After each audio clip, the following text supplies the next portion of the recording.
Ladies and gentlemen, RosterWatch Nation, welcome back to the epic RosterWatch podcast brought to you by RosterWatch.com. My name is Alex Dunlap, joined today by an epic legend in the NFL beat reporter industry. He's a gentleman known mostly for his excellent football takes, his great opinions, but also for his bow ties. He's no bow tie today. He is Turron Davenport. You can find him on Twitter at @Davenport_NFL. He's the Titans reporter for ESPN, also the host of Talking with TD. That comes on Fridays, 6 p.m. there on the Titan station in Nashville, but you can also find it on iTunes and I'm guessing wherever you find your podcast. Right. Just search for Talking with TD. Turron, it's been too long, brother. How the hell you doing? My guy, I'm doing really well, man. It's always good to come on and talk shop with you, man. I missing my guy Byron too, but we'll make it work.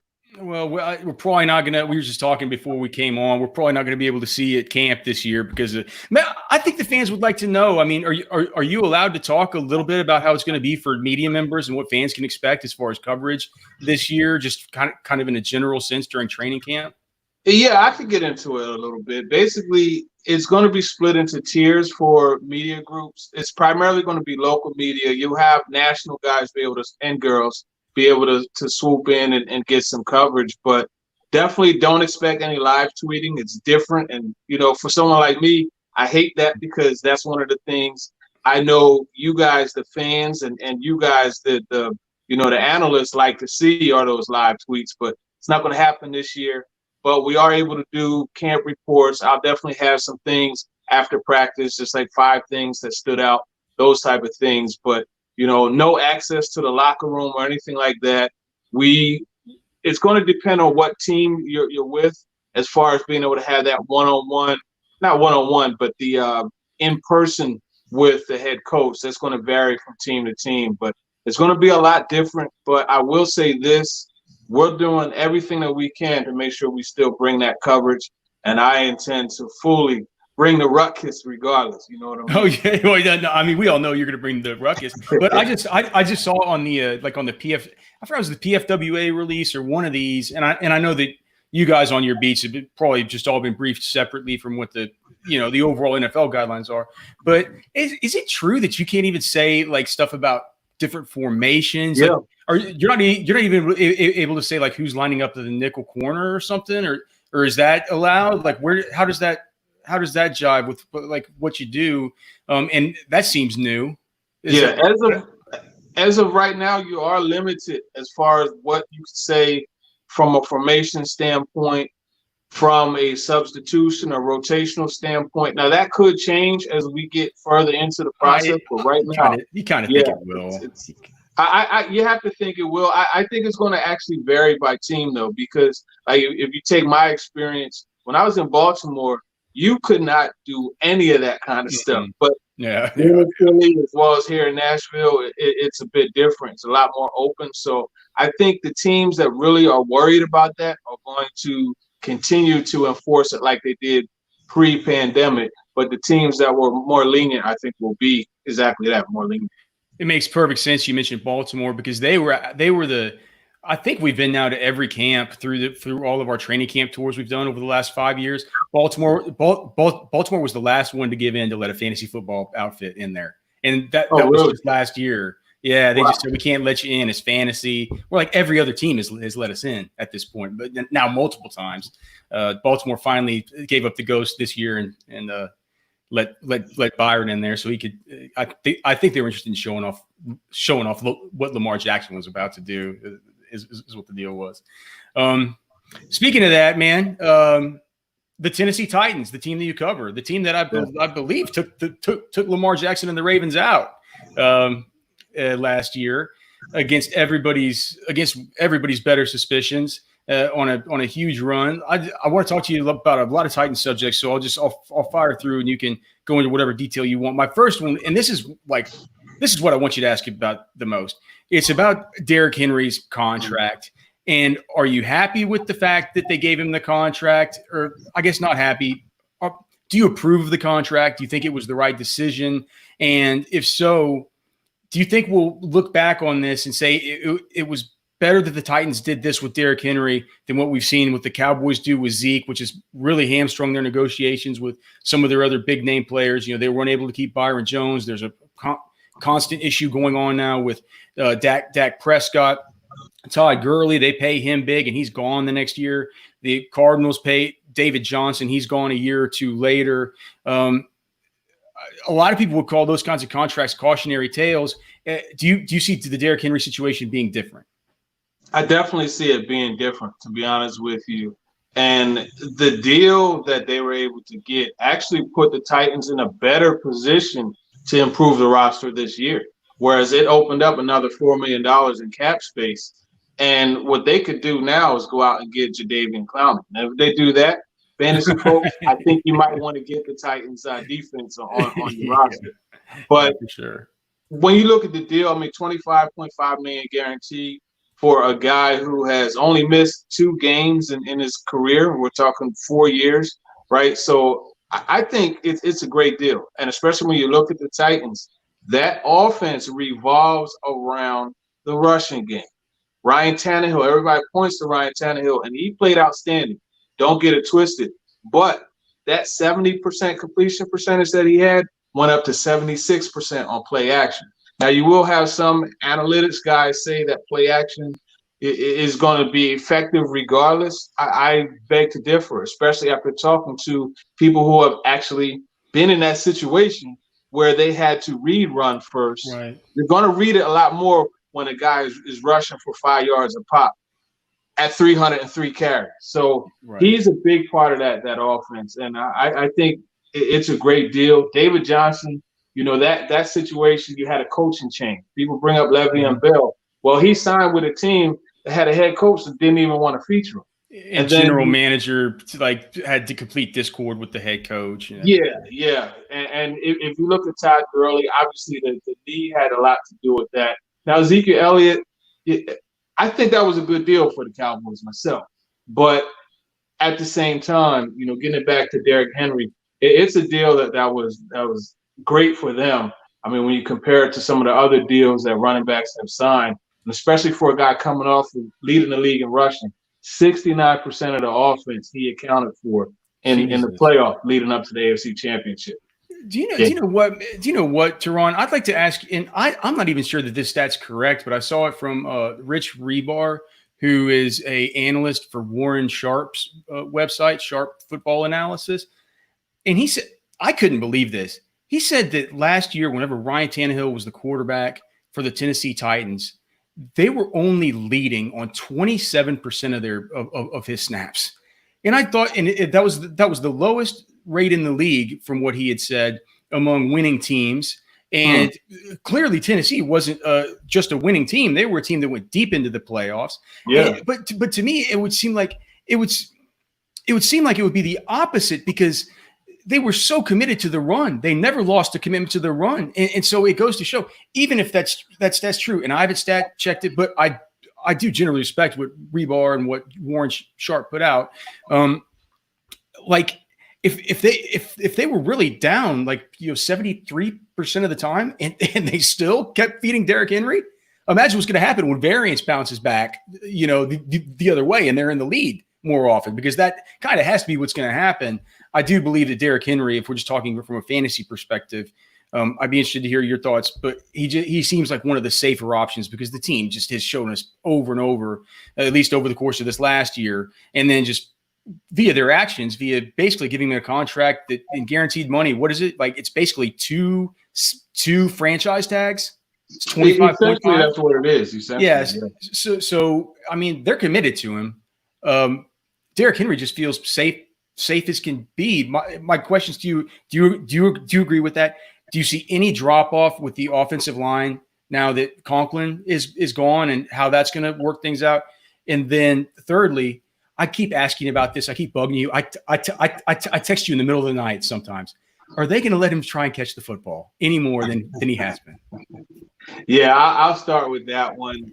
They, I think, are going to look to incorporate him more in the passing game. But I'll be honest with you, he's not really a natural pass catcher. So I would approach that aspect with caution.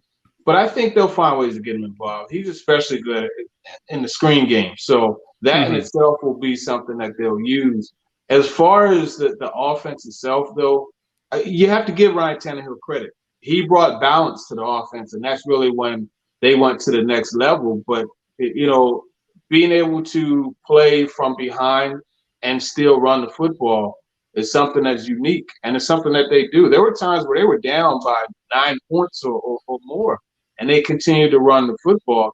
Arthur Smith, offensive coordinator, he fully understands the best way for them to be effective on offense is running it. And with this offensive line, Jack Conklin, he was one of their better run blockers, and especially in that playoff stretch. He, along with the other 4 guys, were completely in sync. However, one of the things that you have to note is Dennis Kelly is taking his spot, and he was a guy who played regularly. He started 4 games for the Titans while Taylor Lewan was out. So I think they'll be in good shape there, and just for good measure, they added Isaiah Wilson, a guy who's known for his run blocking. I mean, when you have, 6'5", 6'6", whatever his height is, 340-plus pounds out there blocking, it's definitely going to open things up for you. So where does Darrynton Evans fit in? And what did you – I mean, the thing that people might not know about you, Turron, is that you are an insane NFL draft guy too. There's probably not a prospect that's come through that you don't have – you couldn't talk an hour about. So, what's your general book? Like, what did you think of Darrynton Evans as a prospect, and how do you see him fitting in? Clearly, Derrick Henry's the guy. Is Darrynton Evans? Can we see him sprinkled in? Could we see him more like a 1B, because Dion Lewis wasn't really used that much? And then also, I know I keep asking multi-pronged questions, but how do you feel about this truncated offseason is going to affect rookies in general? Do you think that we might not be able to expect quite as much right off the bat from these guys? I would definitely not expect quite as much off the bat from the rookies, because all the learning that they've had up to this point has been classroom. And if you ask any football player, they'll tell you, classroom is good, but I need to get out there and execute what it is you're asking me to do. So that's going to take some time for them to get acclimated. But when you look at Darrynton Evans, I think there's going to be opportunities for him to really have an impact. And the thing with him that's really good right off the bat is him as a pass catcher. He can be effective in that aspect. And Dion Lewis last year, he played, I think it was like 84% of the snaps on third downs. So there will be opportunities for Evans. The thing that I also like about Evans is at times he showed to be very adept at pass pro, which is important on third down. They have a $118 million investment in the backfield that they have to protect. So if the rookie back can't come in and be helpful in pass pro, he's not going to play. Additionally, they don't lose. All right, let me put this correctly. Derrick Henry, in my opinion, is one of the biggest home run hitters when it comes to running with the football. So they're going to lose some, but you still have a guy that's capable of making house calls in Darrynton Evans. He had multiple ones there at Appalachian State. And when you get back to the whole situation with not expecting much from a rookie, one thing that is good for the Titans, and it's a theme that they had within their first 3 picks, all 3 of those guys are well-versed and experienced in a lot of the things that the Titans like to do, right? Isaiah Wilson in the zone scheme at Georgia, Kristian Fulton in match and man coverage at times at LSU. And then Evans, he ran a lot of zone. A lot of the concepts that they used at Appalachian State were very similar to what the Titans are going to be using. So you won't have that whole trying to get that feel on how to stretch a run out and then cut it back. He's already done that. Do you think that Kristian Fulton comes in immediately and handles the slot? Is it going to be? Is that what it's going to be? I don't know. I mean, I can't really see them wasting Adoree Jackson's speed playing him inside. Maybe Malcolm. Who's going to play the slot? Do you know? Yeah, I smile when you say Kristian Fulton because I absolutely love watching him. Watching his film, at people LSU. will only remember the final game where he got a little bit exposed. But like if you watch some of the film from earlier in the season, I mean, I watched that That's dude play Alabama. Texas. Yeah, right. Yeah, he's a good player. Yeah, he's an outstanding player. I think he will get some opportunities as a nickel. That's what his first job was at LSU till he had the whole situation. And when they came back, he just kind of remained mostly on the outside. They're going to mix in, and that's one of the things that's really good about this Titans defense, their secondary specifically. They have the ability to match up to a lot of the options that teams put in that slot, right? You want to put a big tight end out there, not a big tight end, but a move tight end out there that's going to require a bigger DB. So then you have Amani Hooker and Dane Cruikshank. Both of guys are solid at covering tight ends, and you could still have a guy like Kevin Byard in center field and have Kenny Vaccaro playing the box. Then if you want to put a speedy, shifty guy, that's when Adoree Jackson's speed will be good for them in the slot, because now you have a guy that could turn and run. And Kristian Fulton, when they face like Parris Campbell or somebody like that out of the slot for Indy, maybe Adoree would be on him. I don't think he'd be on Ty. I don't know, but right. Yeah, well, when they face Ty Hilton, more than likely Adoree's going to travel with him, and that's what they've done before with Adoree. He had a tough game a couple years ago against Ty Hilton and the Colts, but they'll probably have him travel. I think you have to mix in Jonathan Joseph as well. He's not the same 4-3-1 guy, but he's still a very savvy veteran. I think he'll have some snaps there too. So it's really going to be four guys: Adoree Jackson, Joseph, Kristian Fulton, actually five: Amani Hooker and Dane Cruikshank in their extensive sub package. Do you think that just getting back to the offensive side quickly? AJ Brown, a lot of people look at his yards per catch last year that was just through the roof, yards after contact through the roof. They think that if the volume is the same for him next year, there's no way he'll be able to repeat his statistical numbers just because it was such an outlier. Do you have faith in AJ Brown? I mean, whenever people talk about this regression, especially when they're talking about young players, young ascending, improving players, I'm like, well, how do you weigh it on the other side? The fact that AJ Brown's awesome and he's probably going to continue getting better, So like, shouldn't that weigh on the other side of the negative regression that you're planning for? How do you see it with AJ Brown? He's clearly the number one there, right? And do you think he can have the same statistical season that he had last year?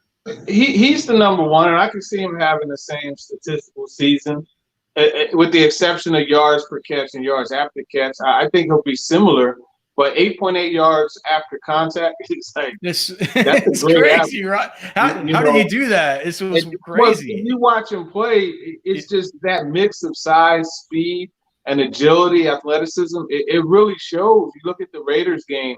Daryl Worley is not a small corner. He's a good 6'1", 205 pounds. He bounced right off him on a slant. But then you look at the Falcons game where he caught the ball, changed field, and went and outran the whole Falcons defense. He's the total package, yards after catch wise. And I'm glad you mentioned looking at the other side of the coin, because this is a guy that can still get better. I've talked with him about getting better at his releases, right? Getting better, creating separation at the top of the routes, developing that quickness and more fluency in and out of the breaks. And that's something that he's working to do. So there's a good chance that you could get a better version of A.J. Brown this year than last year. Another thing you have to look at is Ryan Tannehill being in the mix. Things changed a bit for A.J. Brown. There was a point where they hit a stride, and that was a connection. That play action, going to him on that slant, it was basically unstoppable. And it was one of the ways anytime they needed a big play in the passing game, they went to A.J. Brown for that. So I think there's going to be a lot of improvement for him. Also, the targets are going to go up. So just as anytime the targets increase, typically the receptions will increase, and that'll give him more opportunities to make plays in football. I like you mentioned that, like his feet, like his stemming at the line of scrimmage and getting off press, because people forget that I get classes always mixed up, but he played with DK Metcalf, and whenever DK was not injured, he was on the field, AJ Brown, he played a lot in the slot, and people were wondering if that was something he was going to struggle with when these are all things that he's going to continue getting better. I'm so glad that I had him as my number one wide receiver that year, because he's turned out to just be awesome.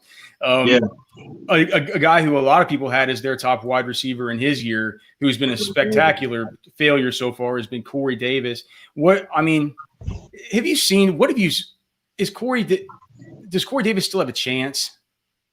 Yeah, I think he still has a chance. And last year, not to make excuses, he fell short of expectations. But I will say this: he had a very personal thing that most people would it would impact them. Okay. He had that, and then he also had the turf toe situation. So there were things that kind of made things a bit worse for him. But the good thing is, the ability's still there, right? At this time last year, in camp, he was outstanding, and there was really an expectation that he was going to take that step. I think for him, the main thing is consistency, and that's something that you can't have those games where you have one catch off of 3 targets. I think they have to get the ball to him more. They have to get him involved early. And it's something that, going back to the Eagles game in 2018, to the Patriots game where he gave Stephon Gilmore every bit of work Gilmore could have wanted. Yeah, I remember it. The third play of the game, they ran that deep over, and it was like a 42-yard reception. You have to get him involved early, and I think that's the key. Good thing for people who want to take Corey Davis, Ryan Tannehill in our virtual meetings, he said that he wants to get him involved. Arthur Smith has said that too. I think you also have to look at A.J. Brown being the number one. So the Marshawn Lattimore's, the Stephon Gilmore's, the Jair Alexander, one of my favorite corners in the league. Mm-hmm. Those guys are going to be guarding number 11. So now he's going to match up with the number 2. In a lot of those guys, in a lot of the teams he faces, have bad number 2 corners. If you just look and bad ones are rookies. Because if you just look at at week 1, it'll be Isaac Yodom. In week 2, it should probably be C.J. Henderson. Week 3, it'll probably be Jeff Gladney. He'll have a tough matchup in week 4, maybe with Joe Hayden. But then he gets Josh Norman in week 5, who sucks these days. I mean, we're talking about guys that aren't good. Garyon Conley hasn't shown much. He'll probably get William Jackson. In week 10, he gets Xavier Rhodes again in week 12. These are matchups that Corey Davis can win if we're planning on and then just down the stretch, like you mentioned, week 16, he's going to see Kevin King. He's not going to see Jair Alexander. Week 15, he's going to see Desmond Trufant. He's not going to see Patrick Peterson. It's like these are important things to think about. So maybe we shouldn't be throwing the baby out with the bathwater just yet with Corey Davis. Now that Delaney Walker's out of there, though, is this finally the year that we can predict Jonnu Smith to do something sustainable for us? Yeah, let me tell you this: Jonnu Smith's his position coach is the offensive coordinator. There's a reason why you saw a series of plays put in there for Jonnu Smith to be involved, and then you also have to look at the fact that in March and April, he was in South Florida throwing with Tannehill, so that chemistry was kind of carried over into the offseason, and they'll look to carry that into training camp and into the regular season. But you also have to look at just the improvement. You saw a spike in his production when Tannehill took over, and that's no slight on Marcus Mariota. It's just the offense just as a whole took off. The offensive line played better. Henry continued to get better, so on and so forth. So it's natural for that to happen. And when you look at that divisional game against the Ravens, I think that's the best example of the chemistry and trust that Tannehill has in Jonnu Smith. He threw that pass to the corner of the end zone. Jonnu Smith was covered, but he still put it out there, and Jonnu came down with it, made an outstanding catch. So they love him. That coaching staff as a whole really love him. They're going to work to feature him. Being a tight end playing the Ravens last year was a brutal nightmare for anybody who did it. I'm sure he was covered. Okay, so let's just we only have a few more minutes with you, man. I want to just take a quick flight here around the AFC South about some of these teams that in the AFC South that the Titans will be will be playing. I know you're a close observer of all these guys as prospects and also just as a fan of the NFL. So your prediction, who gets more targets in Indy this season? The rookie, Michael Pittman Jr., who we all saw at the Senior Bowl, or Parris Campbell, who, is the second-year dynamo that was injured all last season, but could step into more of a featured role this year? Yeah, I think Pittman Jr. is going to get more receptions. He is a reincarnation, in my opinion, of Vincent Jackson. And there was a lot of success there with the Chargers. Yeah. So I definitely see him getting more because he's a bigger target. He's one that I could see get more opportunities. How about this one? Staying on the Colts.